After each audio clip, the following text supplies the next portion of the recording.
Hello friends, welcome to our channel. Pandian stores சீரியலில் இன்றைக்கி என்ன ப்ரோமோ நடந்துச்சுன்னு பார்ப்போம். வீட்டில் வந்து மீனா, அரசி, அவங்க அம்மா மாமியார் கோமதி, அதுக்கடுத்து பாண்டியன் எல்லாருமே இருக்காங்க. ஆனாலும் வந்து மீனா சொல்கிறாங்க, மாமா நம்ம வந்து இப்போ வீட்டில் வந்து எல்லாருமே இருக்கோம். நீங்கள் வந்து சரவணன் கல்யாணத்தை பற்றி எல்லோரும் இருக்கும்போது தான் பேசணுங்கிறீங்க. இப்போ தான் எல்லாருமே இருக்கோம். அதுக்கடுத்து எல்லாம் வேலையை போயிட்டோம்னா யாருமே இருக்க மாட்டோம். ஸோ இப்போயே நம்ம நேற்று வந்து ஃபோனில் வந்து பார்த்து வச்சோம்ல, அந்த வரன்குரியது எல்லாமே இப்போயே நம்ம வந்து அவங்கள்ட்ட ஃபோன் போட்டு பேசி என்ன ஏதுன்னு தெரிஞ்சுக்கிடுவோம் அப்படின்னு கேட்குறாங்க. பாண்டியன் யோசிச்சுட்டே இருக்காரு. அப்படியா, சரிப்பா பேசிடலாம், அப்போ எல்லாரையும் கூப்பிடு அப்படிங்கிறாங்க. கதிர் அனார் இருக்கார். சீக்கிரமாக அடுத்துட்டு பழனி மாமா அப்படின்னு சொல்லி அவங்க மாமாவை கூப்பிட்றாரு. அதுக்கடுத்து வந்து சரவணனே செந்தில்னு சொல்லி எல்லாரையும் கூப்பிட்றாரு. அரசிங்க வா அம்மா அப்படின்னு எல்லாரையும் கூப்பிட்டுருக்காங்க. பாரு, வீட்டில் இருக்கிற எல்லாரையும் கூப்பிட்ற எவ்வளோ ஆர்வமாக இருக்கீங்க. கட்டின பொண்டாட்டியை கூப்பிடணும் கொஞ்சமாவது அவனுக்கு தோணிச்சான் பாரு அப்படிங்கிறாங்க. அடுத்து மீன் அப்படியே திருத்துன்னு முழிக்கிறாங்க. கோமதியும் முழிக்கிறாங்க. மீனா சொல்கிறாங்க, இல்லை மாமா உங்கள் முன்னாடி ராஜின்னு சொல்லி பேர் சொல்ல கூப்பிட்றதுக்கு வெக்கப்படுறாப்புல, அதனால தான் கூப்பிடாமல் இருக்காங்க. இந்த நான் போய் கூப்பிட்றேன் மாமா அப்படின்ட்டு ராஜி அப்படின்னு சொல்லி கூப்பிட்றாங்க. ஸோ வீட்டில் எல்லாருமே வந்துடுறாங்க. அடுத்து ஃபோன் நம்பர் நோட்டு அந்த எழுதுனது எல்லாமே பார்க்குறாங்க. பார்த்துட்டு அனாரும் ஒரு நம்பருக்கு ஃபோன் போடட்டுமா மாமான்னு சொல்லி மீனா கேட்குறாங்க. போடுப்பா அப்படிங்கிறாங்க. ஃபோன் போட்டு ஃபஸ்ட்டு கேட்குறாங்க, சரி யார் பேசுகிறது அப்படின்னு கேட்குறாங்க. கோமதி வந்துட்டு இதில் என்ன இருக்குது, நம்ம வீட்டோட தலைவர் பெரியவர் இவர் தான் இருக்காங்க, நம்ம மாமா தான் பேசணும் அப்படின்ட்டு பாண்டியனை சொல்கிறாங்க. சரி சரி அப்போ அவரே பேசட்டும் அப்படிங்கிறாங்க. ஃபஸ்ட்டு அவர் தான் ஃபோன் போடுது. அம்மா ஃபோன் போதுன்னு சொல்லி மீனா கொடுக்குறாங்க. ஆனாலும் பேசுகிறாங்க. ஹலோ நான் பாண்டியன் பேசுகிறேன் அப்படிங்கிறாங்க. பாண்டியனா எந்த பாண்டியன்னு? சரவணனோட அப்பான்னு. சரவணனா எந்த சரவணன் அப்படிங்கிறாங்க. என்னம்மா சரவணனா யாருன்னு கேட்குறாரு, பாண்டியன்னா யாருன்னு கேட்குறாரு, இந்தம்மா நீயே பேசுன்னு மீனாட்ட கொடுக்குறாங்க. ஹலோ வணக்கங்க, நாங்கள் வந்து மேட்ரிமோனிலேருந்து உங்களுடைய ஃபோன் நம்பர் எடுத்தோம். நீங்கள் வந்து இந்த மாதிரி உங்கள் பொண்ணுக்கு அலைன்ஸ் பார்த்துருந்தீங்களா, நாங்கள் வந்து மாப்பிள்ளைட்டில் பேசுகிறோம். சரவணன் வந்து எங்கள் மாமா, அவங்களோட அப்பா தான் பாண்டியன். இப்போ அவங்ககிட்ட நான் ஃபோன் கொடுக்குறேன், நீங்கள் விவரம்லாம் அவங்ககிட்ட பேசுங்க அப்படின்னு விவரமாக சொல்லி மீனா கொடுக்குறாங்க. அப்படியா சரி அப்படின்ட்டு சரவணன் பாண்டியன்கிட்ட வந்து கொடுத்துட்றாங்க. ஆனால் பாண்டியன் பேசுகிறாரு, நான் வந்து சரவணனோட அப்பா தான், நாங்கள் வந்து இந்த மாதிரி மாப்பிள்ளை வந்து வேலை பார்க்குறோம் அப்படிங்கிறாங்க. அப்படியே என்ன படிச்சிருக்காரு அப்படிங்கிற டிகிரி படிச்சிருக்கான்னு சொல்லி சொல்கிறாங்க. எங்கே வேலை பார்க்குறாங்க அப்படின்னு கேட்கவும், அதாங்க இந்த நம்ம காரைக்குடியிலேயும் பழைய பெரிய பெரிய வீடெல்லாம் இருக்கும்ல, பழைய காலத்து வீடு, அங்கே இருக்கிற அந்த மரம் கதவு ஜன்னல் அந்த மாதிரி இதெல்லாம் பழசு இருக்கும்ல, அதை எல்லாத்தையுமே சேல்ஸ் பண்ணுவாங்கள்ல, அந்த ஆஃபீஸில் என் பையன் வேலை பார்க்குறான் அப்படி இப்படின்னு நிறைய சொல்லிக்கிட்டே இருக்காரு. கதிர் சொல்கிறான், மாப்பிள்ளை எந்த வேலை பார்க்குறான்னு சொல்லி கேட்குறாங்க. அதனால தான் அப்பா இவ்வளோ டீட்டெயில் பேசுகிறாரு அப்படிங்கிறாங்க. பக்கத்தில் அரசி ராஜி இவங்க 2 பேருமே இருந்துட்டு ஆன்டிக் இன்டீரியர் அப்படி ஒர்க் சொல்லுங்கிறாங்க. மீனை சொல்ல போகிறாங்க. ஆனால் அவர் பண்ணிட்டு இருப்ப நான் பேசுகிறேன் அப்படிங்கிறாரு. அவருக்கு தெரிஞ்ச பாஷையில் லாங்குவேஜில் புரிய வைக்கிறாரு, மரக்கடையில் வேலை பார்க்குறாங்க அப்படின்ட்டு. பொண்ணோட அப்பா இதெல்லாம் புரிஞ்சுக்கிறாரு. இல்லை என் பொண்ணுக்கு வந்து நல்லா பெரிய கம்பெனியில் வேலை பார்க்குற மாப்பிள்ளையை தான் நாங்கள் பார்க்குறோம், சின்ன கம்பெனியில் வேலை பார்க்குற மரக்கடையில் வேலை பார்க்குற மாப்பிள்ளைக்கெலாம் என் பொண்ணை நான் கொடுக்க மாட்டேன் அப்படின்ட்டு ஃபோனை கட் பண்ணிடுறாரு. அலோவும் பாண்டின்னு சொல்கிறாங்க. ஃபோனை கட் பண்ணிடுறாங்க. அரசி என்னப்பா ஃபோன் லைன் கட் ஆகிடுச்சா, திருப்பி ஃபோன் போடணுமான்னு அரசி கேட்குறாங்க. இல்லைம்மா, அவங்க சின்ன கம்பெனியில் மரக்கடையில் வேலை பார்க்குறவங்களுக்குலாம் பொண்ணை கொடுக்க மாட்டாங்களாம், பெரிய கம்பெனியில் வேலை பார்க்குறவங்களுக்கு தான் பொண்ணு கொடுப்பாங்களா அப்படின்னு சொல்கிறாங்க. கோமதிக்கு இதெல்லாம் கேட்டு டல்லாகிடுச்சு. எல்லார் ஃபேஸும் ரொம்ப டல்லாக இருக்குது. என்ன இதெல்லாம் போய் பதிஞ்சுக்கிட்டு வச்சுக்கிட்டு அப்படிங்கிறாங்க. சரி அடுத்த இதுக்கு போடலாம் அப்படின்னு சொல்லி மீனா சொல்கிறாங்க. அடுத்த நம்பருக்கு போடுறாங்க. நான் பேசலப்பா, நீங்கள் வேறு யாராவது பேசுங்க அப்படின்னு சொல்லி பாண்டியன் சொல்கிறாரு. சரி இந்த இதுக்கு நானே பேசுகிறேன், நான் லவுட் ஸ்பீக்கரில் போட்டு பேசுகிறேன் அப்படின்னு சொல்லி சொல்கிறாங்க. அதே போல் இன்னொரு நம்பர் போகிறாங்க. அதுக்கடுத்து மீனா பேசுகிறாங்க. ஹலோ இந்த மாதிரி நாங்கள் வந்து சரவணன் வந்து பையனுக்கு நாங்கள் வந்து சரவணன் மாமா தான் அப்படிங்கிறோம். சரவணன் மாமாவா, அப்போனா நீங்கள் வந்து இப்போ அவங்களுக்கு வந்து தாய் மாமாவா, யார் என்னது அப்படிங்க, அல்ல அக்காவோட தம்பி அந்த மாதிரி என்ன ஏதுன்னு விவரம் கேட்குறாங்க. இல்லை என் ஹஸ்பண்டோட அண்ணன், அவங்கள தான் அந்த மாப்பிள்ளை பையனுக்கு தான் பொண்ணு பார்க்குறோம் அப்படிங்கிறாங்க. என்னது அண்ணன் இருக்கும்போது கல்யாணம் பண்ணி தம்பியோட ஒய்ஃப் போடுறாங்களா அப்படின்னு சொல்லிட்டு உடனே கட் பண்ணிடுறாங்க. ஹலோன்னு சொல்லி மீனா சொல்கிறாங்க. செந்தில் எல்லாருமே இருக்காங்க. கதிர் எல்லாமே பார்க்குறாங்க. ஐயோ போச்சா இதுவும் அப்படின்ட்டு. ஆனால் மீனாக்கு என்ன சொல்லனே தெரியல, அவங்களும் வச்சிட்றாங்க. என்ன சரியான மரியாதை தெரியாத ஆளாக இருக்கார், ஃபோன் பேசிகிட்டு இருக்கும்போதே கட் பண்ணிடுறாரு. இந்த ஆள்கிட்டக்கத்தில் வந்து நம்ம எப்படி பொண்ணு எடுத்து கல்யாணம் பண்ண முடியும், அந்த குடும்பம் நம்ம செட் ஆகாது அப்படின்ட்டு பழனி சொல்லிடுறாரு. இதுதான் நான் சரிப்பட்டு வரான்னு சொன்னேன், யாராவது நான் சொல்கிறத கேட்குறீங்களா அப்படிங்கிறாங்க. இல்லைம்மா இன்னும் ஒரே ஒரு நம்பர் இருக்குது, இந்த ஒரு தடவை மட்டும் முயற்சி பண்ணிடலான்னு மீனா சொல்கிறாங்க.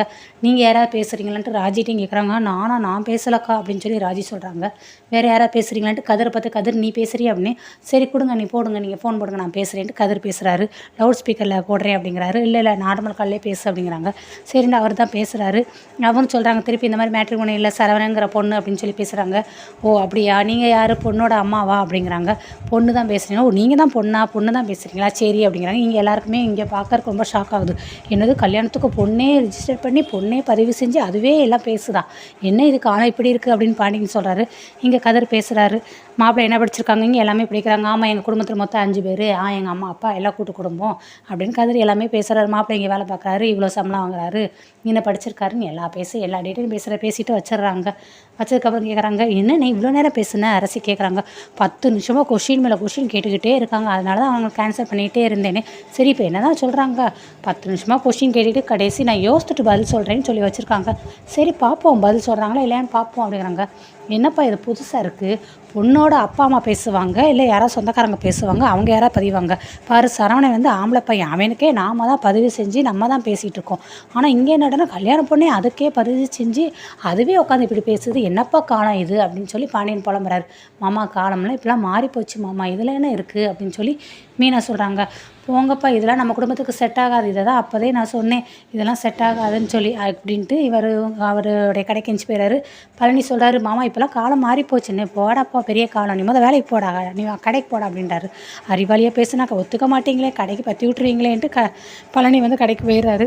ஸோ இந்த மாதிரி எல்லாருமே அவங்கவுங்க கிளம்பி போயிடுறாங்க. திருப்பி உடனே ஃபோன் வருது.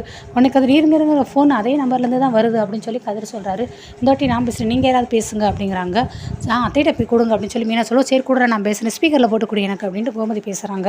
இதுக்கு முன்னாடி கதிர்னு சொல்லி யாரோ ஒருத்தவங்க பேசுனாங்களே அப்படின்ட்டு, ஆமாம் அது என்னோட கடைசி பையன், என் மூத்த பையன் சரவணே, அவனுக்கு தான் நாங்கள் பொண்ணு பார்த்துட்ருக்கோன்னு. ஓ அப்படியா, நான் கோமதி, நான் சரவணனோட அம்மா பேசுகிறேன் அப்படின்னு சொல்கிறாங்க. ஓ அப்படியா, ஹாய் ஆண்டி அப்படிங்கிறாங்க.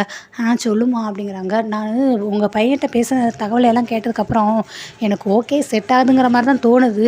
இருந்தாலும் நான் சரவணன்கிட்ட கொஞ்சம் தனியாக பேசணும், அதுக்கப்புறம் பேசினதுக்கப்புறம் தான் நான் முடிவெடுக்க முடியும் அப்படிங்கிறாங்க. நீ வேணா வீட்டில் கூட பேசேம்மா அப்படிங்கிறாங்க. இல்லை நான் சரவணன்கிட்ட தான் தனியாக பேசி என்ன எதுவும் டிஸ்கஸ் பண்ணணும் அப்படிங்கிறாங்க. அப்படியா சரிம்மா நாங்கள் கேட்டுட்டு சொல்கிறோம் அப்படின்ட்டு வச்சிடுறாங்க. பாண்டியனுக்கு பயங்கர கோவம் வருது. பொண்ணே பதிவு செஞ்சு அதுவே தகவல் பேசுதுன்னு சொல்கிறதே நான் பெரிய குத்தம் பெரிய தப்புன்னு சொல்கிறேன். இது என்னது புது பழக்கம், பொண்ணு நேரில் போய் மாப்பிள்ளை பையனை பார்த்து பேசுகிறது, அதெல்லாம் செட் ஆகாது அப்படிங்கிறாங்க. அப்படின்னு சொல்லிட்டு இவர் எவ்வளோ என்னமோ பயங்கரமாக திட்டிட்டு போயிடுறாரு. பாண்டியன் எல்லாம் செட் ஆகாதுன்ட்டு. அடுத்த வீட்டில் வந்து லேடிஸு அவங்க எல்லாம் இருக்காங்க. இப்போ கதிர் இருக்கார். கதிர் வந்து அரசியை பக்கத்தில் கூப்பிட்டுட்டு அண்ணியை கூப்பிடு அப்படிங்கிறாங்க. என்னென்னா அரசி பக்கத்தில் இருக்கிற ராஜியை கூப்பிட்றாங்க. உங்களை அண்ணன் கூப்பிடுது அப்படின்ட்டு. ராஜி என்னென்னு மூஞ்சி பார்த்தா 2 பேருக்கு அப்படியே குடுன்னு முறைக்கிறாங்க. ராஜியும் கதிரும். ஐயோ அண்ணியை கூப்பிடு அப்படின்ட்டு அரசிட்டு கேட்குறாங்க. அண்ணியை தானே கூப்பிட்டேன் நான் அப்படிங்கிறாங்க. அண்ணியை கூப்பிடுன்னு மீனாவை கையை கட்டுறாங்க. சரி மீனாவை காமிச்சு கூப்பிட்றாங்க. அண்ணி ப்ளீஸ் பேசுங்களேன் அம்மாட்ட அப்படிங்கிறாங்க. சரி இரு நான் பேசுகிறேன் அப்படின்ட்டு அதுக்கடுத்து கிட்டக்க போகிறாங்க. அத்தை இப்போ உங்களுக்கு என்னத்த பிரச்சனை, என்னாச்சு? ஏன் கதிர் மாமாவும் அந்த பொண்ணும் பேசுனா தான் என்ன உங்களுக்கு? அதெல்லாம் நல்லா தான் இருப்பாங்க, அவங்க பேசுகிறதுக்கு ஒன்றும் செய்யாது, செட் ஆகாது, அதெல்லாம் செட் ஆகும் அப்படிங்கிறாங்க இவங்க. அதுக்கடுத்து திருப்பி கேட்குறாங்க, உங்களுக்கு ஏன் இப்படி சொல்கிறீங்கன்னு. நானும் என் மாமாவும் அந்த காலத்தில் நாங்கள் லவ் பண்ணி தான் கல்யாணம் பண்ணோம். ஆனால் நாங்கள் ஒரு நாள் கூட தனியாக பார்த்து பேசுனதே கிடையாதே.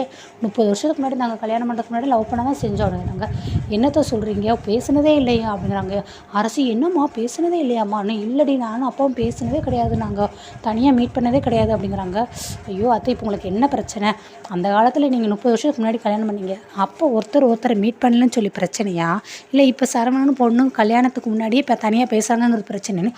ரெண்டும் தான் அப்படிங்கிறாங்க. என்னது ரெண்டும் தானா அப்படிங்கிறாங்க. இல்லை நீ 2வது சொன்னது தான் அப்படின்னு சொல்லி சொல்கிறாங்க இவங்க. அதை நீங்கள் அந்த காலத்தில் இருக்கீங்க, அதெல்லாம் இப்போ வந்து நிறைய காலம் மாறிடுச்சு. எப்படியாவது மாமா நீங்கள் சம்மதிக்க வைக்கிறீங்க, நீங்கள் ஃபஸ்ட்டு சமாதானம் ஆகிட்டு மாமாவை சம்மதிக்க வைக்கிறீங்க அப்படிங்கிறாங்க.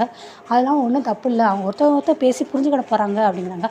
ஆமாம்மா அண்ணி பார்க்குறதுக்கு நல்லா தான் இருப்பாங்க, அண்ணி நல்லா இருக்காங்களா, எங்கள் ஃபோட்டோவில் காட்டுங்க அப்படிங்கிறாங்க. ஃபோட்டோவும் பார்க்குறாங்க, நல்லா தான் இருக்காங்க. பேர் என்ன அப்படின்னா அகிலா சார், என்ன பேர் பொறுத்தவங்க கூட நல்லா தான் இருக்குது அப்படிங்கிறாங்க. ஏண்டி இன்னும் ஒன்றுமே முடிவாகலை, அதுக்கு நீ அண்ணின்னு வேறு நீ பேட்டியா அப்படின்னு கோமதி அரசியை பார்த்து சொல்கிறாங்க. அம்மா அதெல்லாம் ஒன்றும் இல்லைம்மா, நீ சரின்னு சொல்லுமா அப்படிங்கிறாங்க. ஓகே சரி அப்படிங்கிறாங்க. நெக்ஸ்ட்டு கடையை கட்டுறாங்க. கடையில் அவங்க தாத்தா இருக்காங்க. தாத்தா சொல்லு தாத்தா அப்பாட்ட கேளு அப்படின்னு சொல்லி செந்தில் தூண்டி விடுறாரு. அதுக்கடுத்து அவர் பேசுகிறாரு. என்னப்பா பாண்டியன், நம்ம சரவணுக்கு பொண்ணு பார்த்துமே அது என்னாச்சு உடனே? ஆமாம் அதெல்லாம் செட் ஆகாதுன்னு சொன்னேன் மாமா, ஃபோன் பார்க்குறதுலாம் அதெல்லாம் கேட்காட்டா தானே இவங்கண்ணே. இப்போ இதில் என்னப்பா இருக்குது, ஒருத்தவங்க பார்த்து புரிஞ்சு பேசிக்கிட்ட போகிறாங்க, பேசினா தானேப்பா உங்களுக்கு எல்லாமே தெரியும். இப்போலாம் காலம் மாறி போச்சுப்பா அப்படிங்கிறாங்க. என்னம்மா தாத்தா நீங்களும் அப்படியே சொல்கிறீங்க, எல்லாரையும் மாதிரியே காலம் மாறி போச்சுன்னு. மாறினா என்ன, எல்லாம் இருக்கிறது தானே. பொண்ணை பாரு அதுவே பதிவு செஞ்சு அதுவே பேசுது, என்ன இது, இந்த குடும்பத்துக்குலாம் நம்மளுக்கு செட் ஆகுமா அந்த பொண்ணுலாம் அப்படிங்கிறாங்க. கல்யாணம் பண்ண பொண்ணு அதுவே ஏதாவது பேசலாம்னு நினைக்கிறேன் நினச்சது அதுவே பண்ணுது அப்படிங்கிறாங்க. ஆமாடா, நாங்களும் இப்படி தான் பண்ணிகிட்டு இருந்தோம் பாரு, நீ ஏன்னா பேசுவாடா, உன் கல்யாணத்தை நீயே தானே முடிவு எடுத்த அப்படின்னு சொல்லி செந்தில் திட்டுறாங்க. இப்போ என்னப்பா இருக்குது, நானும் மீனாவும் நிறைய தடவை கல்யாணத்துக்கு முன்னாடி தனியாக மீட் பண்ணி பேசியிருக்கோம் அப்படிங்கிறேன். ஏன்டா டே, கடையில் வந்து சரக்கு வந்து டெலிவரி பண்ண போகிறேன்னு சொல்லிட்டு நீ இப்படி உட்காந்து தனியாக உட்காந்து பேசிகிட்டு இருந்திருக்க நீ அப்படின்னு சொல்லி பாண்டியன் திட்டுறாரு. ஐயோ மாட்டிக்கிட்டோமா அப்படின்னு சொல்லி செந்தில் நிற்கிறாரு. பக்கத்தில் தாத்தான்ட்டு, ஏப்பா இப்போ முடிஞ்ச போனதை பற்றி இப்போ பேசி என்னப்பா ஆக போகுது, அதெல்லாம் விடுப்பா, இப்போ இந்த சரவணன் அந்த பொண்ணு உனக்கு மீட் பண்ணி பேச உனக்கு என்னப்பா ஆக போகுது, அவங்க ஃப்யூச்சர் அவங்க பார்த்துக்குறாங்க, அவங்க பேசிக்கிறாங்க, சரின்னு சொல்லுப்பா அப்படிங்கிறாங்க. பாண்டியன்னு யோசிச்சுக்கிட்டே ரொம்ப நேரம் கழிச்சுட்டு, சரி வேறு வழி என்ன, போங்க 2 பேரும் மீட் பண்ணி பேசட்டும் அப்படிங்கிறாங்க.